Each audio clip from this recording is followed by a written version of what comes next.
Você sabe o que são BFMs? Pois bem, os Business Financial Managers ou gerenciadores financeiros empresariais já existem há um bom tempo no mercado, mas eles estão ganhando mais espaço aqui no Brasil. Para falar mais sobre esse fenômeno, eu tô aqui com o João Bettenhauser, que é CRO e cofundador da Celero, e esse papo começa logo depois da vinheta.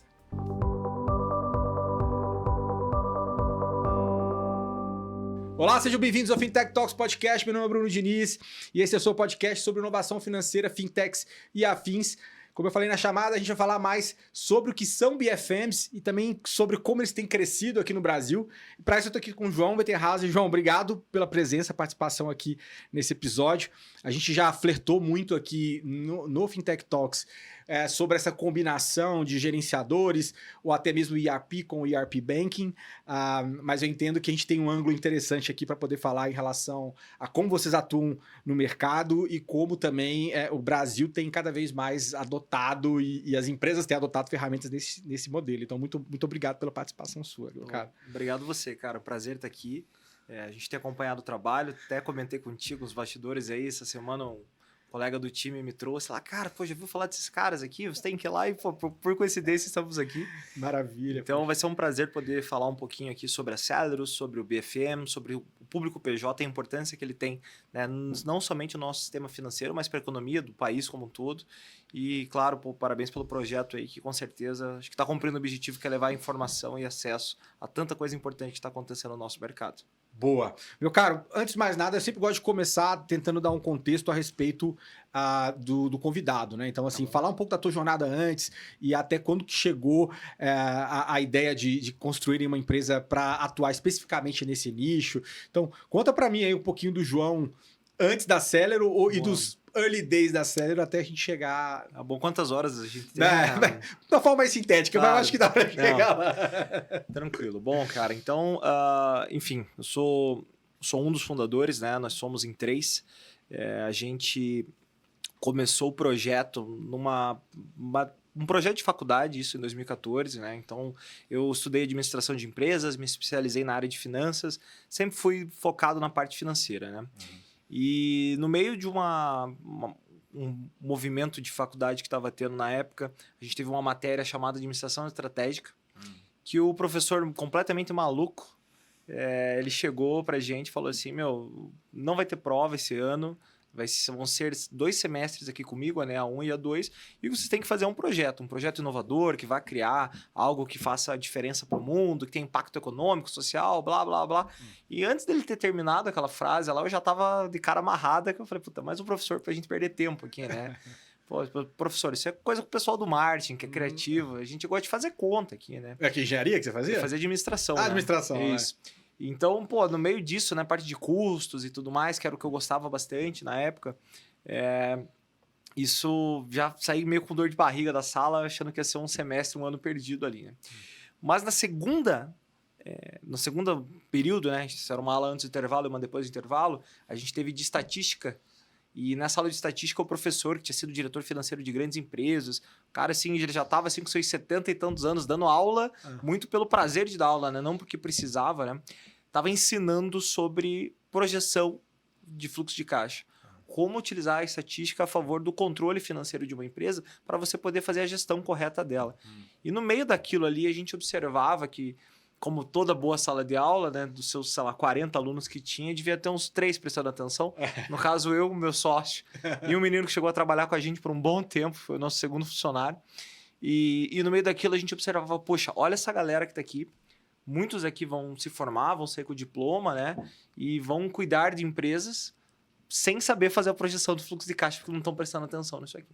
Tem gente que já é gerente, às vezes, financeiro de um negócio aqui, e vai ficar sempre travado naquele feijão com arroz e, poxa, qual que é a consequência disso, né? E aí, nisso, meu sócio falou, cara, tá aí. Por que a gente não vai lá para a aula do professor maluco e fala que vai fazer um projeto que a gente vai revolucionar a forma de gestão das empresas quanto a isso?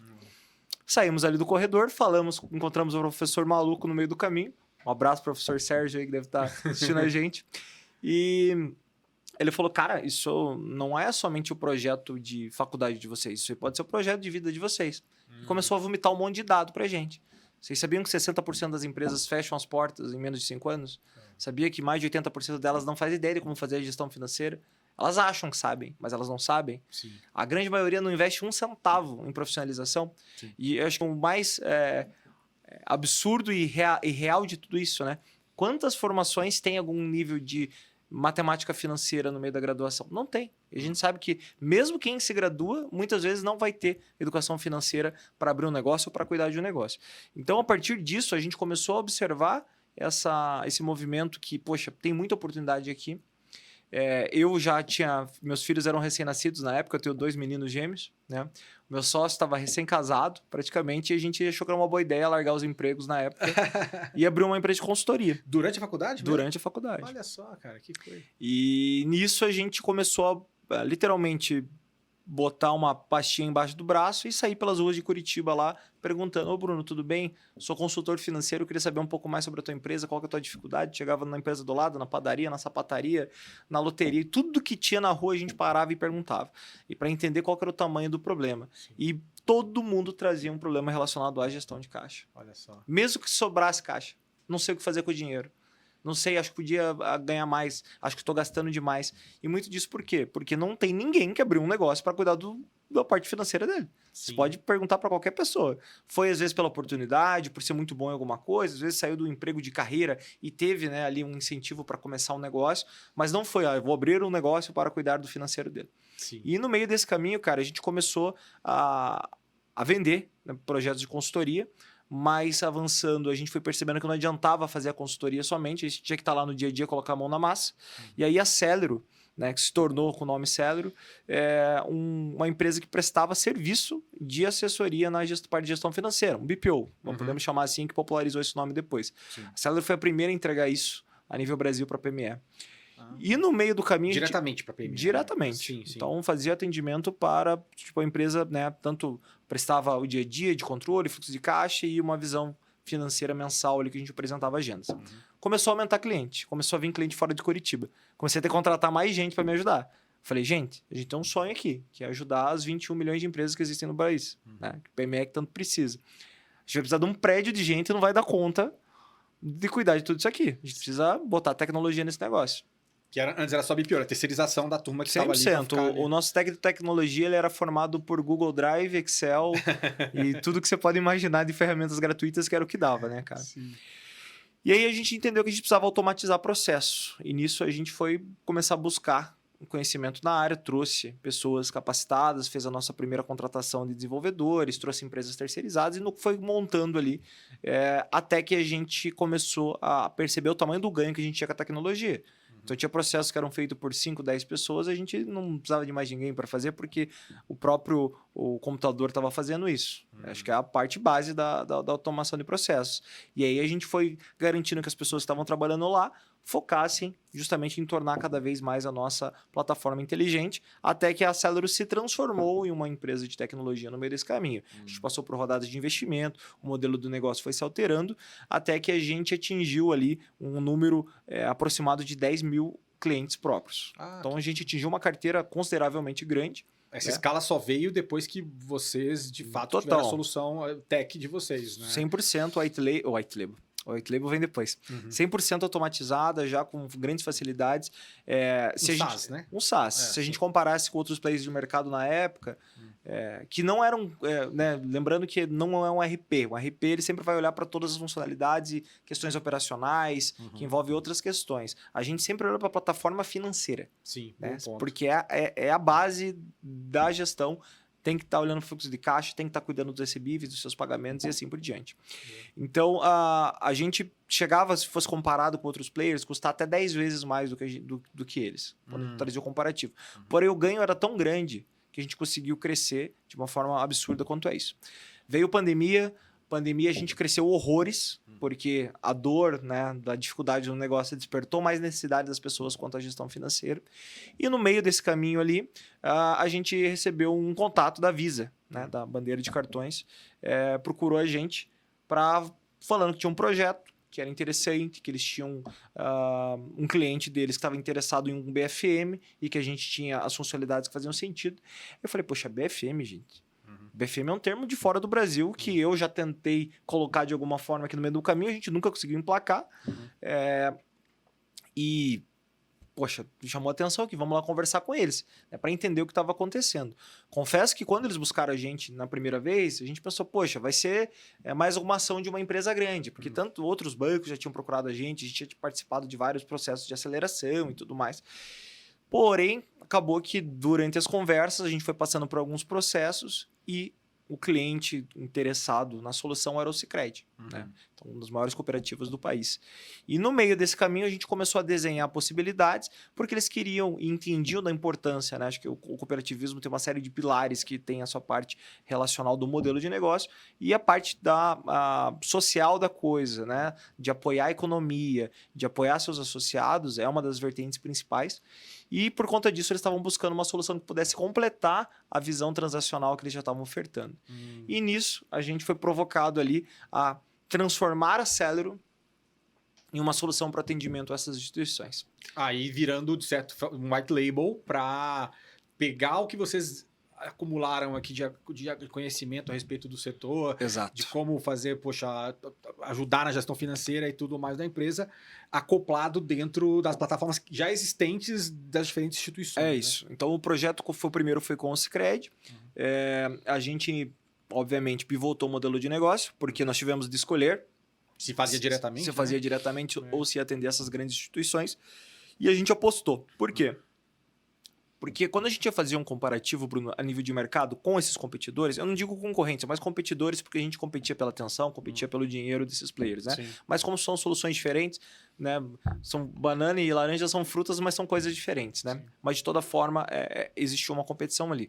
A gente observava a nível de mercado milhares de dólares, milhões de dólares gastos para atingir quantidades pequenas de clientes. Não pequena, não estou querendo desvalorizar uma carteira de 50 mil, 100 mil clientes, mas eu estou falando de 21 milhões de pequenas e médias empresas no país. Sim.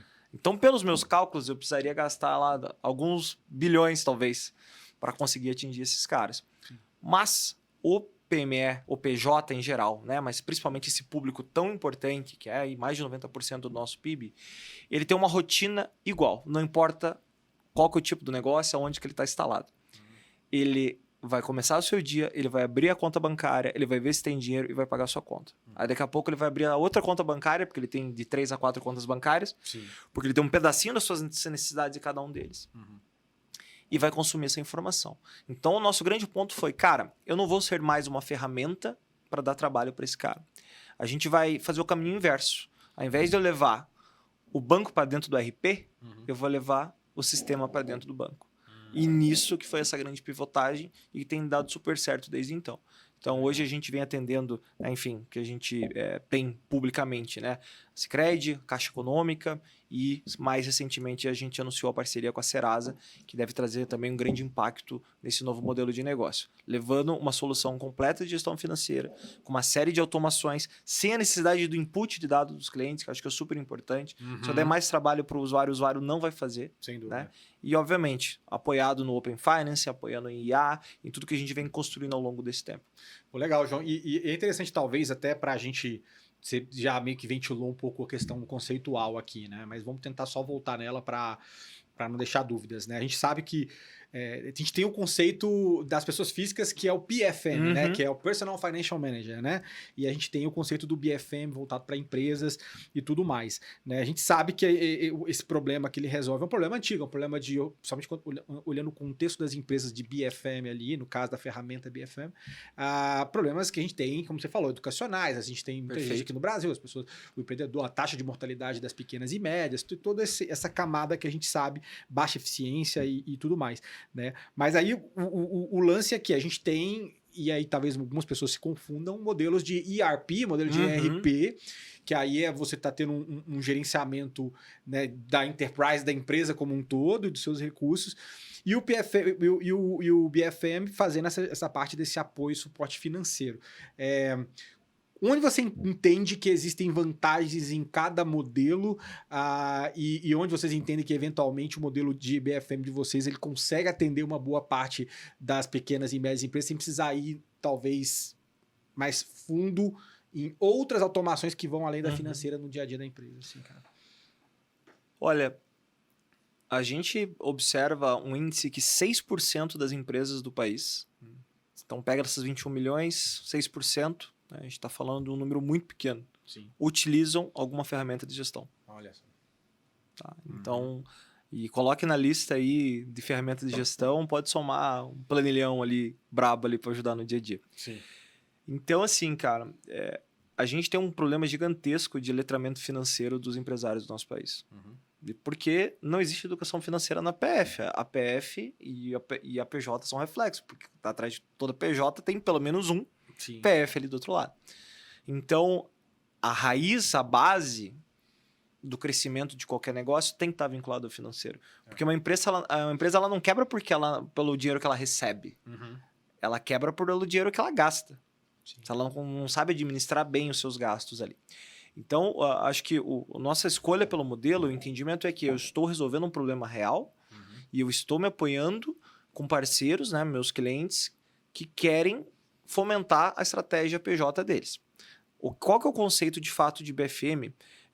E que acho que tem que deixar bem claro, né? A Celero como primeira plataforma de BFM, não só Brasil, mas a nível Latam. Tá? A gente teve players de fora do Brasil que tentaram e desistiram por conta da complexidade que é o nosso país. Sim. A gente sabe que tem jabuticabas que só tem aqui e acho que é o desafio que a gente escolheu trabalhar. Tá? Obrigatoriamente, um BFM ele é focado em soluções voltadas para controle e gestão de fluxo de caixa e de gestão financeira de um negócio.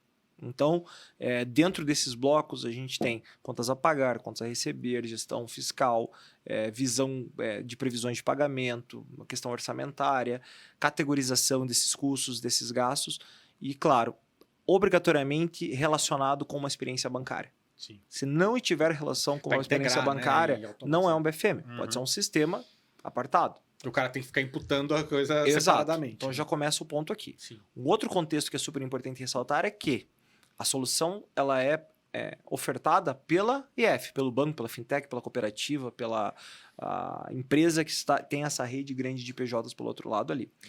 E essa empresa que está ofertando, ela vai se basear nas informações que estão sendo qualificadas ali também para fazer ofertas direcionadas.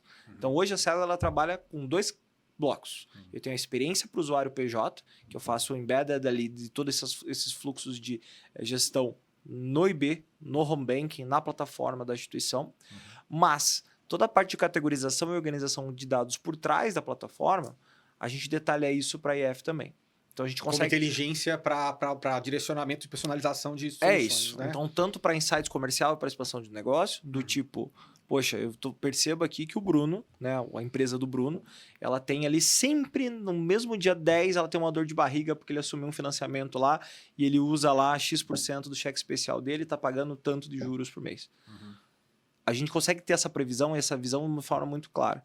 Por quê? Que eu já não faço uma oferta para o Bruno ou para fazer uma portabilidade desse crédito que está no outro banco para cá, Sim. ou fazer um crédito de cobertura ali, alguma questão que seja melhor para ele. Com tá? certeza. Da mesma forma, um entendimento sobre o comportamento financeiro para apoiar na análise de risco. Qual que é a dificuldade de emprestar para PME no Brasil hoje? Não tem informação. Sim. Primeiro que é descentralizado. Eu tenho 5 contas porque eu tenho uma dificuldade muito grande de ter produtos que me atendam. Sim. Segundo que nem o empresário sabe prestar contas do que ele está fazendo. Vai pedir para o contador, que infelizmente o contador não é utilizado como deveria ser.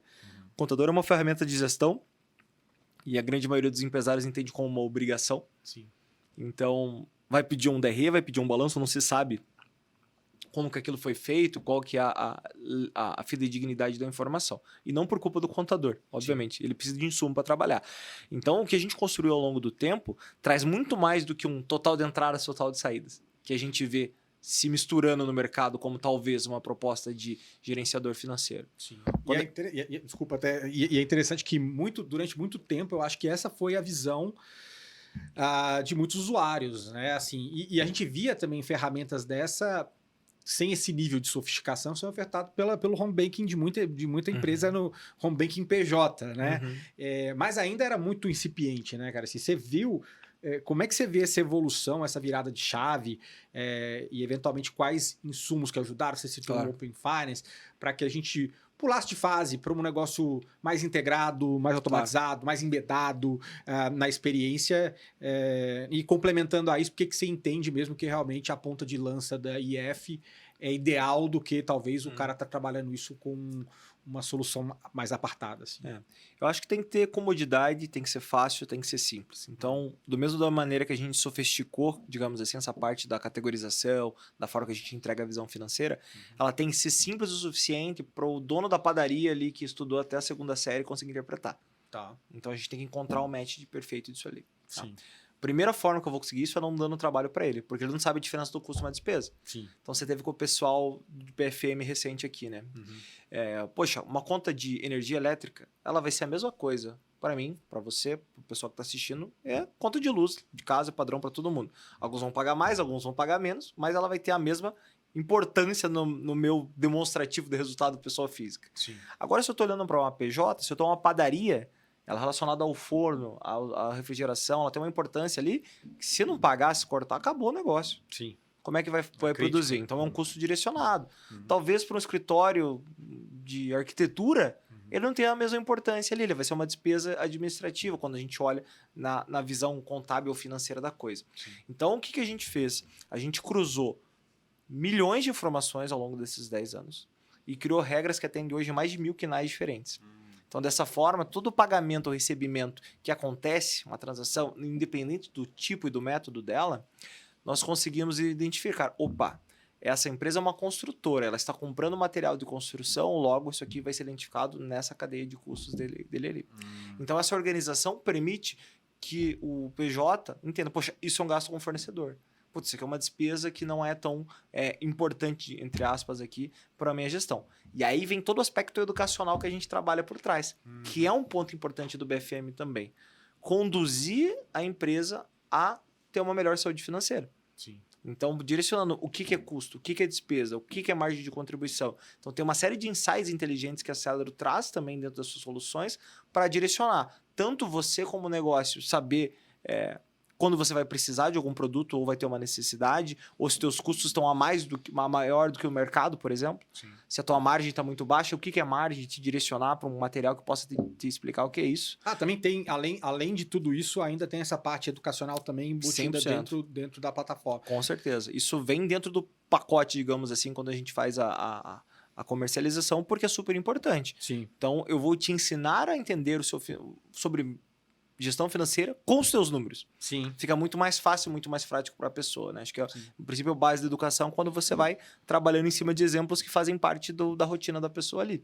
Então, esse aspecto que a gente vem colocando desde lá de trás, obviamente, otimizou demais com a IA, né? Então, a gente tem ali muito de IA já sendo trabalhado há bastante tempo, mas em forma de agente, como a gente vem demonstrando, né, a parte de notificações inteligente, não só de ofertas, mas direcionamento nisso também, com certeza potencializou. Então, a robustez da solução, ela acaba, enfim, ela se torna complexa, se a gente vai olhar para a quantidade de módulos que a gente consegue colocar hoje, que eu simplesmente dizer, entrou 1.000 e saiu 1.000, isso não resolve o problema. Sim. Tem que ter uma camada mais de inteligência. Exatamente, para poder direcionar essa pessoa. Sim. E aí, eu acho que o grande aspecto é quem está ofertando isso se diferencia. Consequentemente, o cliente entende, poxa, aqui eu vou centralizar a minha vida financeira.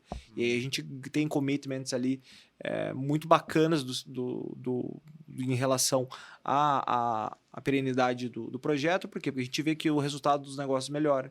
A gente vê que essas empresas compartilham dados, né? A gente tem taxa de Open Finance maior do que a média de mercado, de aceitação ali de clientes que está sendo ofertada a solução, justamente por conta disso, que eu estou centralizando a vida financeira no lugar, e ele vai gostar lá seus 10, 20 minutos por dia e vai ter noção do que está acontecendo. E aí, obviamente, a gente falando de Open Finance, falando também dessa consolidação das diferentes contas, por mais que ele está acessando isso de uma interface de um banco, de uma cooperativa. Perfeito. Né? Então, também tem esse elemento a mais que aproxima, de certa forma, né, de forma objetiva. Claro. No caso aqui do cooperado, no caso da Sicredi, claro, né, o cliente, da instituição, ao mesmo tempo que também vai dando essa automatizada na vida financeira dele, e é palpável esse incremento e Exato. essa evolução. Né? É um conceito, o Beyond Banking, né? O além Sim. do transacional na prática. Sim. E ferramentas de gestão e educação para poder apoiar ele na rotina do dia a dia. Então, isso, fazendo parte de um pacote de conta PJ sendo Sim. ofertado, já é um baita diferencial. Foge do padrão que a gente vê no mercado há tanto tempo. Como é que você tem visto a questão da visão das instituições, por exemplo? A Visa que chegou em você para poder apresentar essa oportunidade de negócio, acabou que virou o modelo de vocês para o modelo que trabalha um white label usando a distribuição das instituições, né, acumulando ali o conhecimento de vocês há muito tempo. Como é que vocês entendem que a abordagem, primeiro, a percepção das instituições em relação a oferecer esse elemento Beyond Banking para o consumidor dela, quando é que você entende que isso passou a ser crítico? E como é que você tem visto a atração de mais e mais empresas aderindo àquilo que está colocado, que talvez era mal ofertado ou era mais, como eu falei, né, assim, nas plataformas de home banking, de internet banking, tinha aquilo ali que eu acho que a instituição colocava meio que mas não se dava o real valor ou não se colhia o real benefício daquela abordagem. E agora a abordagem meio que mudou. Como é que você vê essa questão da abordagem e da adoção, cara, do lado do empreendedor? Olha, Bruno, a gente percebe que o comportamento do público mudou bastante. Então, a gente tem pesquisas que mostram que para o cliente mudar o banco principal dele hoje, não é tão difícil assim quanto era antigamente. Claro. Antes a gente tinha todo aquele aspecto relacional, você precisa ter conta há 10 anos, e etc e tal. Hoje a gente tem estudos que mostram que, sim, o usuário está disposto a trocar a sua experiência, né, de conta, isso tanto PF quanto PJ, se tiver um produto que lhe agregue e facilite seu dia a dia. E aí o entendimento desse cliente acabou sendo muito mais ampliado por conta da digitalização. Então, obviamente, não tem como negar que o movimento dos neobanks que aconteceram não deu uma chacoalhada na árvore para o pessoal entender, falar, caramba, meu, olha aqui, para quem a gente não dava nada, para esses caras aqui, olha o tamanho que eles estão hoje. Olha, a gente está competindo de fato com esses caras. A gente não conseguiu segurar eles. E o que eles têm de diferente? Eles são mais caros. Se eles não têm os mesmos benefícios, eles têm uma experiência mais fluida e o público está procurando por isso. Ele tem uma funcionalidade que faz sentido aqui para minha rotina, ele está procurando com isso. Então, esse movimento que, obviamente, como tudo do mercado financeiro se inicia na PF, a gente percebe que está se movimentando para PJ.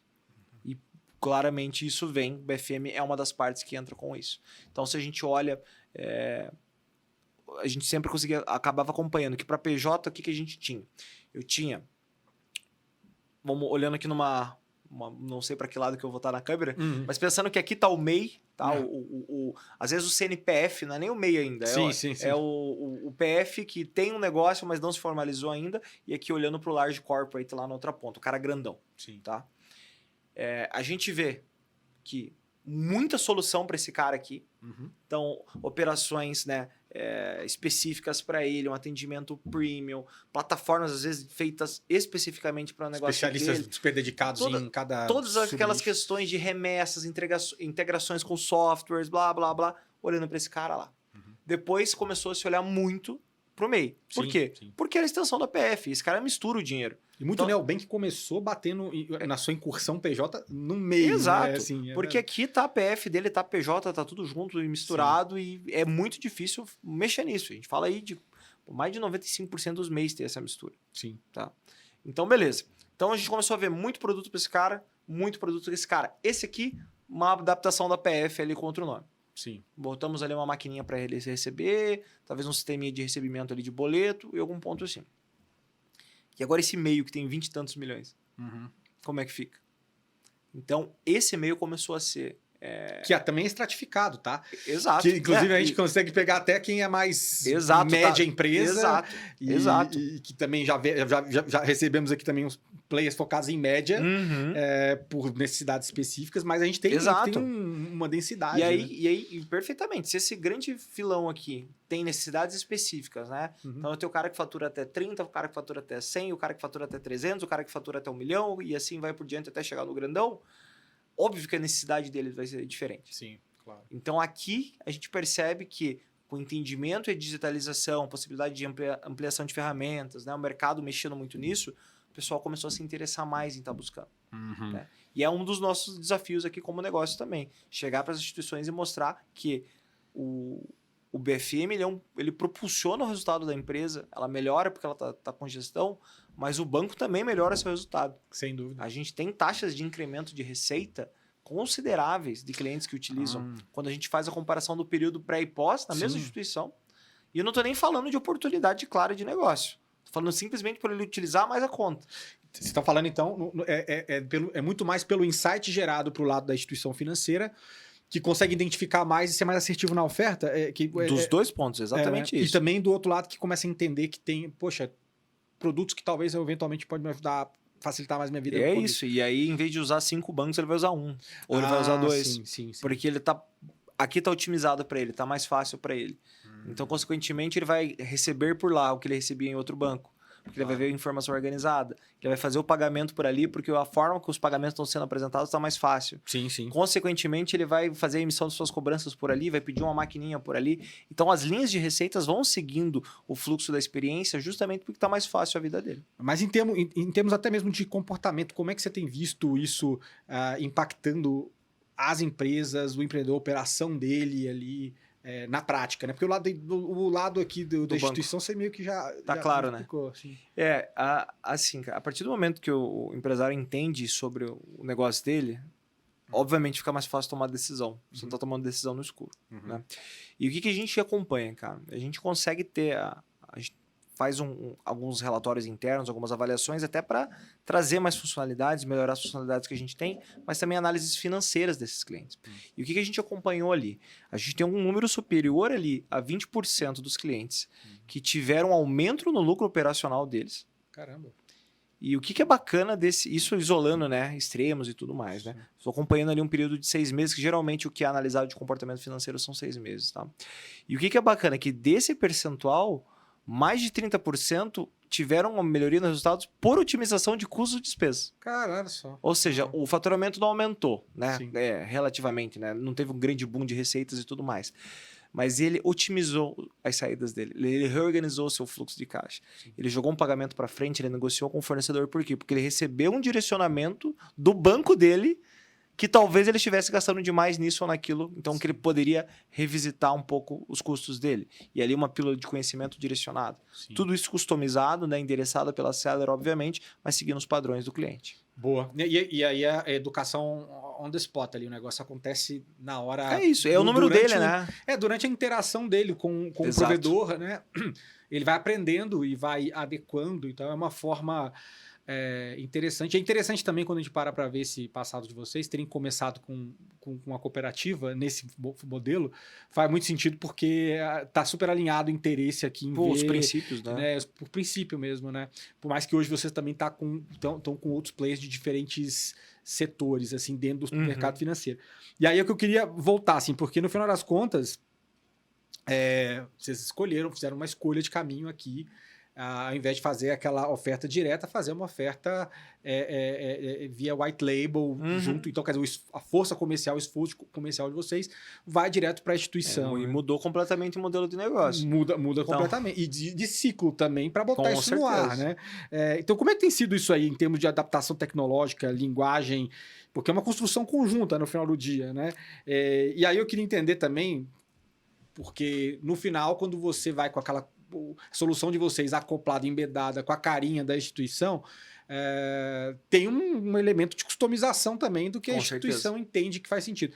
Como é que tem sido navegar esse novo ciclo comercial e essa questão dessa eventual customização que você tem que ter, porque eventualmente uma instituição deseja orientar ou entende que faz mais sentido conduzir por esse caminho do que por outro, mesmo tendo a solução ampla de vocês, cara, a capacidade ampla de vocês. Legal. Bom, acho que obviamente o desafio foi gigantesco, que muda tudo. Claro. A forma de vender, a forma de fazer o trabalho de marketing em cima, a forma de apresentar e de se relacionar com o mercado. Então foi um desafio muito grande, mas a gente, de novo, né, quando a gente percebeu que era muito promissor, a gente teve a Visa como uma parceira estratégica nossa ali, que apoiou muito, a gente apoia, enfim, até então.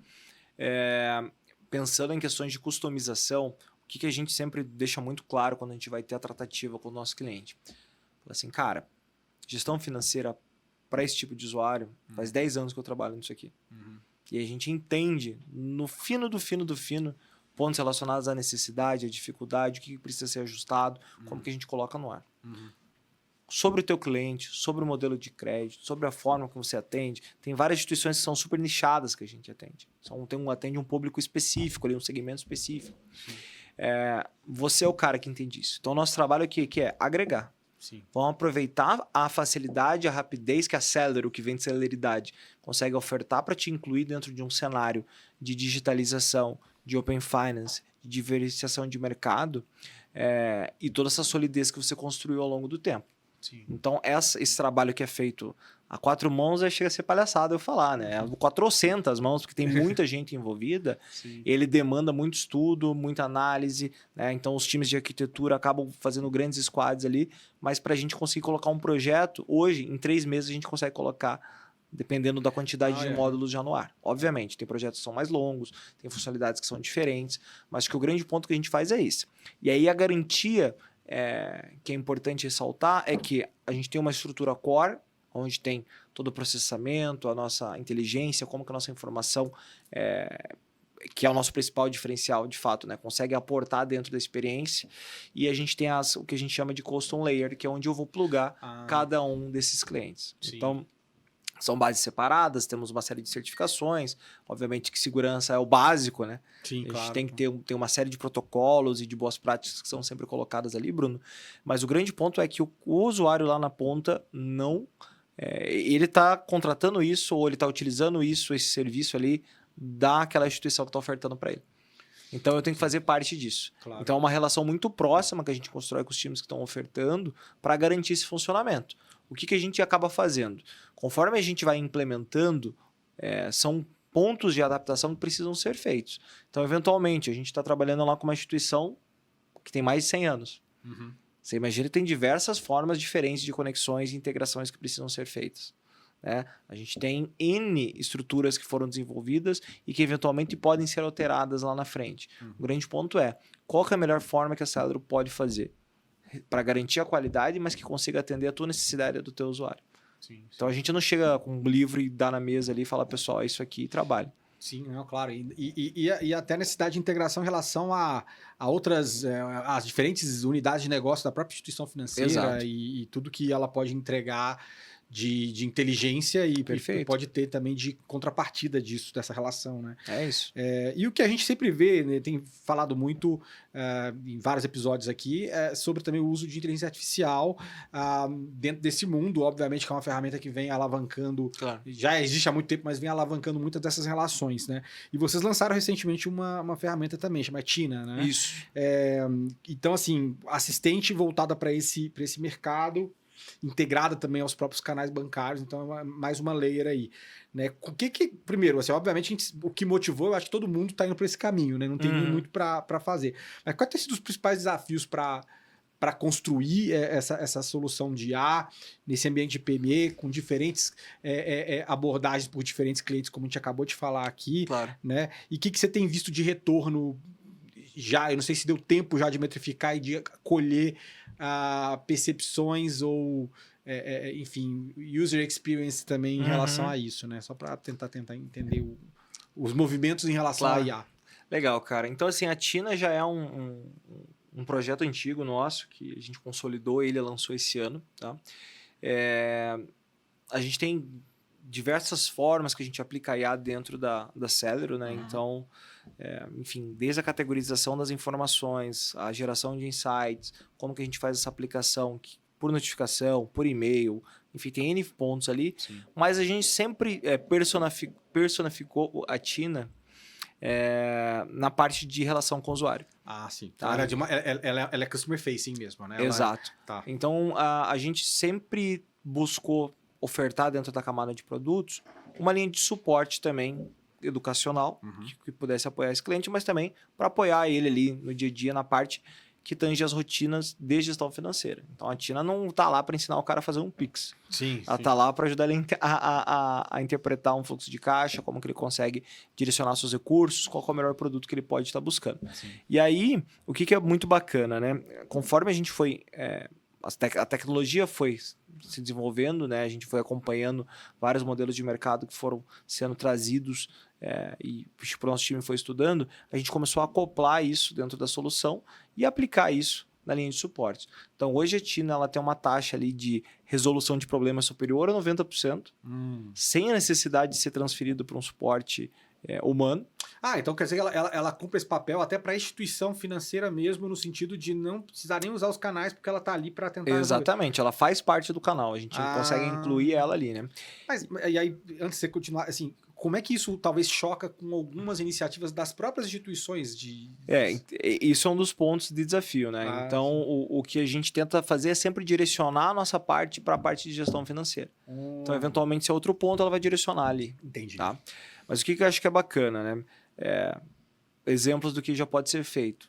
Tirei um print de uma tela de relatórios lá, não entendi esse relatório. Ela faz a interpretação, ela explica com base nos teus números ao que se refere aquele custo, aquela despesa, e se tiver alguma oportunidade de melhoria, ela já vai te direcionar, falando, poxa, isso aqui aumentou comparado aos últimos 3 meses. Sim, sim. Então, são insights importantes que funcionam não só de forma reativa, respondendo um chamado como esse, mas que hoje já começam a ser trabalhados de forma proativa também. Do tipo, Brunão, vai acabar o dinheiro daqui 15 dias.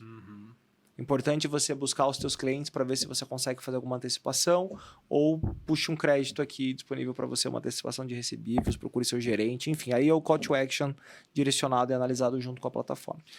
E então também tem esse ajuste em relação a esse call to action, que é a próxima Exato. passada. Então, porque no final é um analista financeiro que está ali, você já faz um trabalho de arrumar aqui, mas ele está explicando isso. Já é um passo acima do assistente financeiro, né? Vamos dizer ali, a gente está trazendo ali obviamente gerente, não a direção, porque a decisão sempre vai ser do empresário, né? Sim. Mas acho que o direcionamento, né? Sim. Fala, olha, poxa, aqui tá ruim nessa conta, tá baixo o teu saldo, transfere para cá, muda para cá.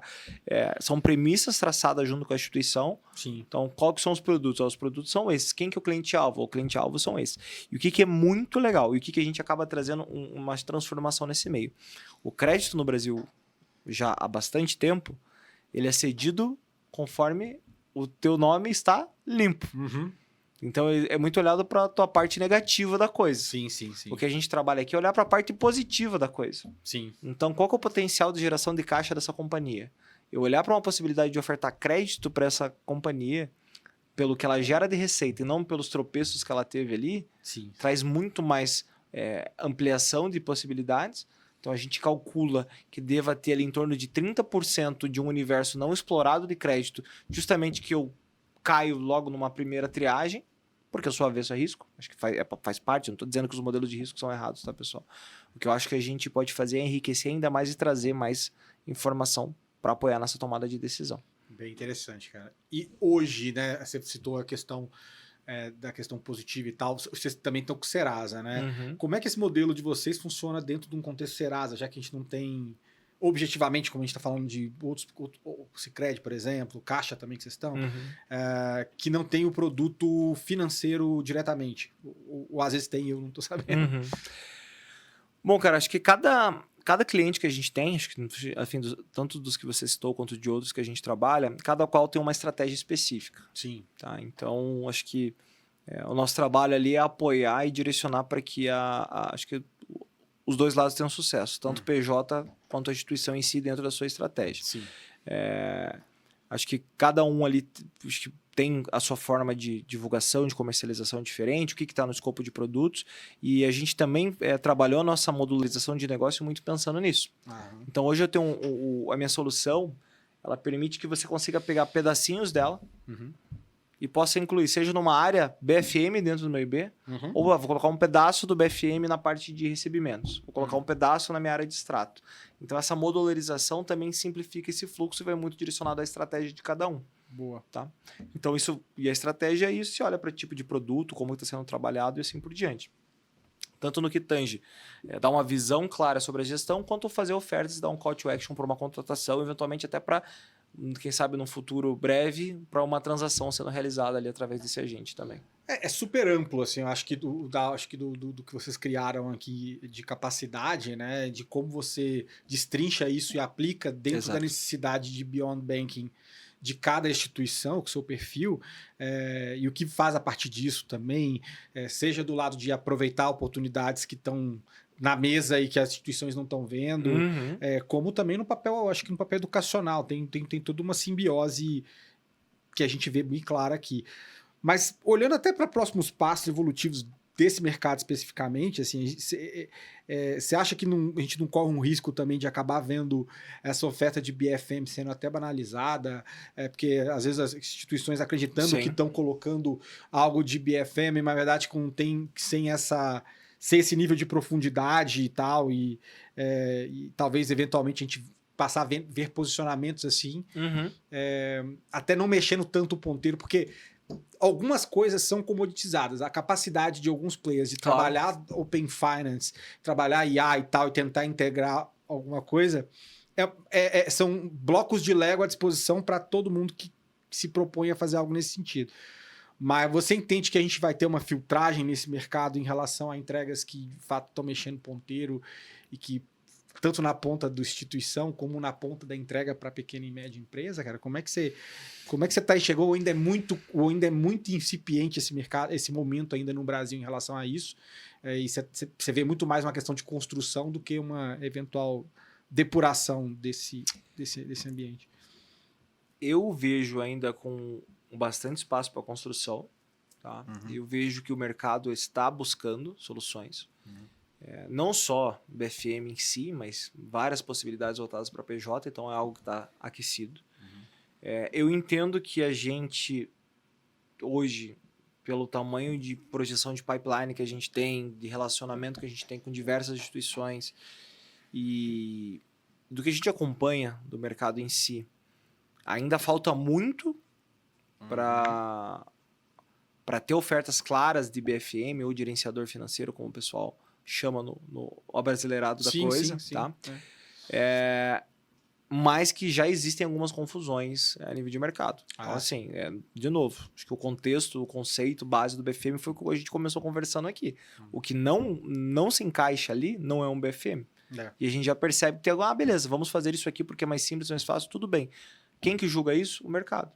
Sim, claro. Então, acho que o grande ponto, e assim como qualquer tipo de produto, qualquer modelo de negócio, o mercado sempre vai ser o juiz que vai arbitrar ali se aquilo faz sentido ou não. Né? De como que isso vai ser apresentado, qual que é o valor que aquilo está gerando. E aí vem o grande ponto da personalização. De como que está sendo ofertado, de fato, aquela solução para a gestão no dia a dia do cliente. Como que aquilo está sendo efetivo para ofertar para ele um produto que não só cabe no bolso dele, mas que é sob medida literalmente para uma necessidade dele. Não vou mandar um e-mail para uma base de 1 milhão de clientes. Né? A gente vai fazer uma ação direcionada no momento que ele precisa, do jeito que ele precisa. A possibilidade de ter uma conversão relacionada a isso é muito maior. Então, acho que assim, de novo, tem espaço. Olhando para o mercado, a Celero, de novo, se é pioneira dentro disso, a gente desconhece outros players aqui a nível Brasil trabalhando com isso, e até a nível Latam, que a gente tem referências de fora, de Europa, Estados Unidos, que a gente sempre acompanha. E a gente entende que o mercado PJ ainda tem um potencial gigantesco. A gente tem muito crédito que não é distribuído, fica muito dinheiro na mesa. Claro. As instituições têm metas do Banco Central para distribuir esse dinheiro e não conseguem, porque elas não conseguem acessar esse cara do jeito que ele precisa.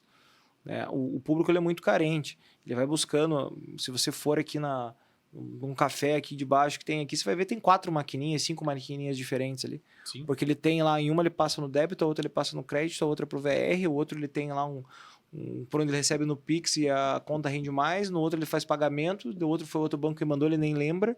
E no final das contas, o atendente dele ali no meio da correria passa na máquina que der.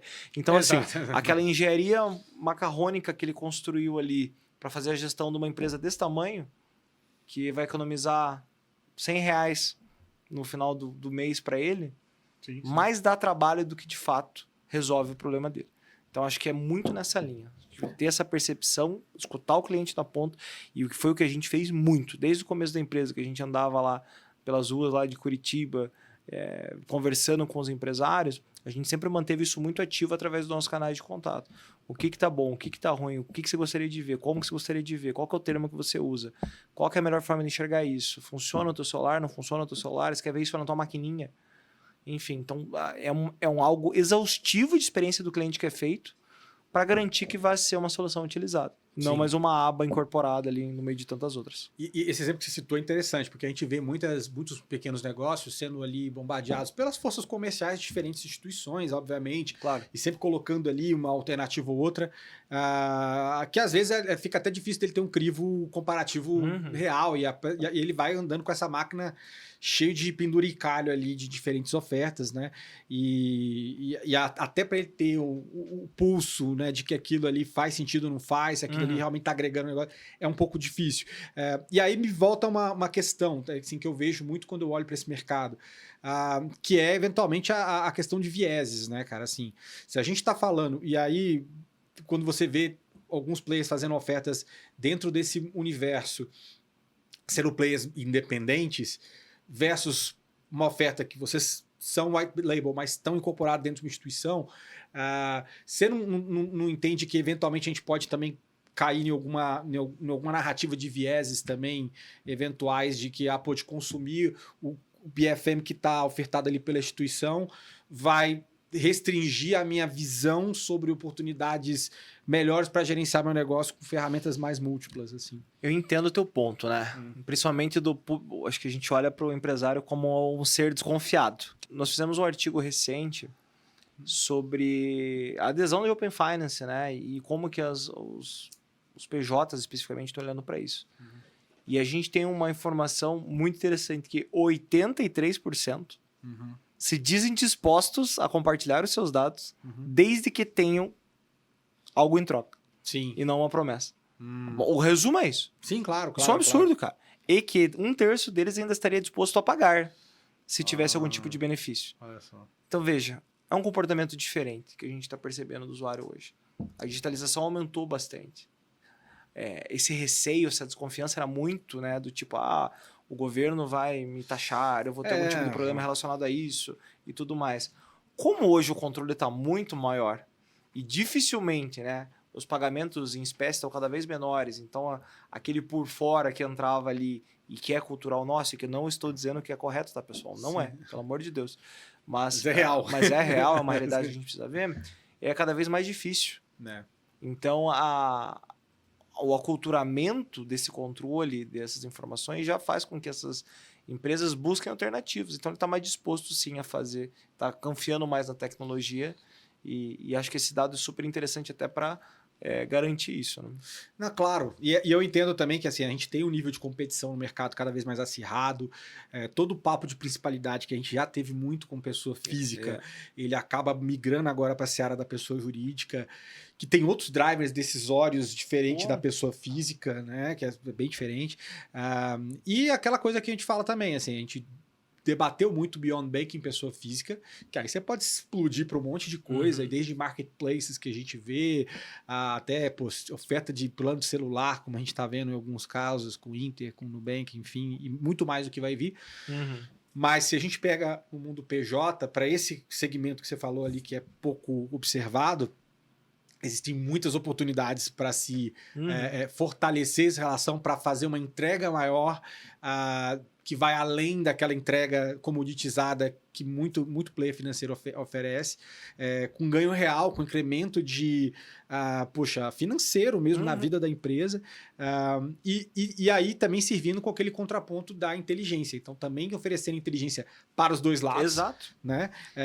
Além do Biobank, e hiperpersonalização, que é outro papo que a gente vem conversando, que o mercado vem conversando muito, mas para isso precisa ter ponto de dado, precisa ter frequência e recorrência, estudo do usuário, confiança para que esse cara cada vez mais tenha interesse em compartilhar essas informações vindas de outros lugares, para que tenha visibilidade também, né? Você entende que a gente também tá nessa seara evolutiva, olhando para o mercado brasileiro, que diferente de outros mercados não tem um modelo de Open Finance como que a gente tem aqui, com nível de maturidade, né?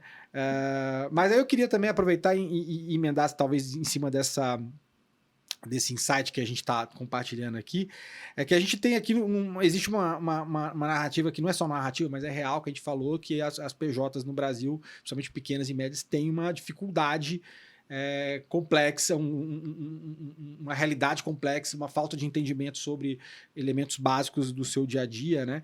Mas aí eu queria entender também o que você pode olhar aí em termos de de experiência de anos, de mais de 10 anos junto às pequenas e médias empresas. Qual é o lado positivo também que a gente tem de empreendedor brasileiro e quais são, talvez, coisas, narrativas errôneas que a gente consegue desmentir com prática, cara, desse contato de relacionamento que vocês fizeram ao longo dos anos? Cara, eu acho que tem uma coisa que não dá para medir, que é o impacto de uma empresa bem gerida para a comunidade dela. Isso é interessante. Por quê? Pensa que é o seguinte, eu tenho um restaurante no meu bairro ali, e esse restaurante está indo bem, eu empreguei 5, 6 pessoas. Essas 5, 6 pessoas têm família, e aí elas vão, de alguma forma, consumir na região, que vai fazer com que outros negócios cresçam. E aí, enfim, é uma relação... Você não consegue, é imensurável. Então, por que geralmente lugares com bastante comércio tem mais comércio em volta? Porque a região vai prosperando. Essas pessoas precisam almoçar em algum lugar, elas precisam comprar alguma coisa na farmácia, elas vão ter que ir numa loja, elas vão sair de noite para comer uma pizza com a família delas, ou elas vão passar, estragou o carro, tem que arrumar ali. Então, a relação do pequeno e médio empresário com a economia, não só Brasil, mas a nível mundo, cara, ela é completamente essencial. E ela não pode ser deixada de lado. Ela precisa ter produtos que apoiem ela. E de um sistema financeiro e de um sistema como um todo que apoie ela. A PME chega em lugares que o Estado não chega, cara. Né? Do mais informal que ela seja. Ela tá ali, às vezes, empregando, ela tá ajustando, ela tá fomentando o negócio, ela tá formando pessoas para abrir seu próprio negócio ou para ter uma oportunidade maior. Então, acho que é obrigatório um olhar para esse público com mais carinho, porque essa é a chave para o desenvolvimento. Né? Se a gente olha para mercados que são mais desenvolvidos do que o nosso, onde é comum nos Estados Unidos, se o cara vai abrir um carrinho de cachorro-quente, ele contrata uma licença de um software para fazer o business plan dele antes de comprar a primeira salsicha. Isso vem de uma longa estrada de desenvolvimento de educação no meio do caminho. Então, isso é um ponto que precisa ser, deveria ser obrigatório para todo brasileiro ali, ter a parte de educação financeira desde pequeno, de alguma forma, dentro das limitações que a gente tem, obviamente, mas isso ser inserido aos poucos. E quando você vai abrir um negócio, as entidades estão relacionadas a você. Porque para abrir uma empresa, você vai ter que ir lá, vai ter que tirar seu alvará, vai ter que ir na junta comercial, vai ter que abrir sua conta bancária, vai ter que, enfim... essas instituições que são obrigatórias para você ter um negócio, apoiarem e conseguirem gerar essa base para solidificar esse crescimento também. Não sei se eu fui muito longe aqui, cara, mas é que é um negócio que me vibra isso, não, sabe? Mas é incrível e acho que é uma externalidade que não dá para capturar, mas você até citou o modelo dos Estados Unidos, enfim. Eu não estou dizendo que é o melhor dos mundos também, mas lá está na base. Mas aqui, enquanto não está na base, a gente corrige de outra forma. Então, é o que está sendo feito agora. Assim, corrigir, ou ajudar a ajustar essa rota com essas ferramentas, com essas soluções, que não é o ideal, mas é o que a gente tem aqui no país. E aí, no contraponto, a gente vê o nosso sistema financeiro muito na frente de uma série de coisas. Sem dúvida. A gente vê não tem nem o que falar sobre o Pix. Sim. E aí a gente vê agora Pix parcelado entrando como possibilidade. Sim. Então, um novo meio de pagamento para receber à vista ali e pagar parcelado. Você olha para a Europa tendo movimento de Pix, tem um outro nome, né? Mas indo com iniciativas agora. Depois de tanto tempo, cara. Porque pra gente é tão comum agora. Pô, meus filhos têm 13 anos fazem Pix, cara. Olha só. Então, é algo que a gente... É de tirar o chapéu, porque a gente, quando se esforça aqui para implementar alguma coisa e criar... Porque a gente tem um país gigantesco, com N possibilidades, com muita informação, a gente consegue sair na frente. E é o jeito que a gente consegue juntar todas essas ferramentas e aplicar isso em prol de ajudar, de transformar a realidade de contextos das pequenas e médias, como é o caso. E como você falou... que vai além do que é possível ver só na saúde do negócio, mas o impacto econômico do entorno, ele é muito importante. João, a gente está chegando no final, cara, aqui do papo. Foi super legal poder pegar a visão sua aqui sobre onde esse mercado está indo, sobre os impactos dele, e a gente está num momento de amadurecimento muito legal aqui no Brasil. E é legal ver também tudo que a gente tem de inovação financeira sendo utilizada para poder ajudar a solidificar essas teses também, né? E aí eu reservo esse minuto final para fazer suas considerações, pode ser desde o institucional, uma mensagem que você entenda que faz sentido dividir aí com a audiência, pode ser olhando para mim, olhando para a câmera aqui. Pô, não. Bom, primeiro te agradecer aí pela oportunidade, cara. Eu acho que, enfim, o que você está fazendo aqui, acho que eu tenho o objetivo de informar, de dar acesso, de trazer assuntos que são pertinentes para a sociedade. Então, acho que parabéns aí pela iniciativa e com muito orgulho a gente está aqui falando um pouquinho sobre o nosso nicho, né? E para quem está acompanhando a gente, eu acho que olhar sempre para possibilidades de incluir a tecnologia relacionada com propósito. A gente começou a nossa ideia lá atrás, numa sala de aula, pensando em ajudar a empresa com sua gestão financeira, num cenário muito pequeno, numa expectativa, a gente acreditou, impulsionou o nosso sonho e hoje já atende aí milhões de empresas dentro das carteiras dos nossos clientes, apoiando elas na gestão do seu dia a dia. O grande ponto de retorno sobre isso é eu conseguir observar que algumas empresas estão tendo resultado positivo, consequentemente, mensalidades de escolas estão sendo pagas em dia, empregos estão sendo gerados. E isso que vem por trás faz a gente entender que a gente está indo para o caminho certo. Que seja envolvendo IA, envolvendo qualquer outra tecnologia que já existe ou que tem possibilidade de a gente estar desenvolvendo. Tudo que for para agregar a solução e a vida do nosso usuário ali, a gente acredita e a gente sempre vai se esforçar para incrementar isso na solução. Por quê, Bruno? Porque o propósito maior está em volta. E é isso que mantém a gente aceso como empreendedor, eu e os meninos, falo a gente, eu e os meus sócios, e todo o time da Seller hoje já passando de 100 pessoas, em pró de fazer essa diferenciação, de conseguir dar algo de diferente para o mercado e incentivar a economia e esse público tão importante que é o PJ lá na ponta. Maravilha, usando tecnologia para impulsionar teses e negócios e pessoas, no final das contas, para progresso aqui do nosso país. Mas, João, muito obrigado pelos insights que você dividiu aqui com a gente. E você que nos ouviu até agora, espero também que tenha gostado do episódio. Não esquece de deixar seu like e também de compartilhar esse episódio com outras pessoas que se interessem e que vão se beneficiar com a mensagem que foi compartilhada aqui. Um forte abraço e até a próxima.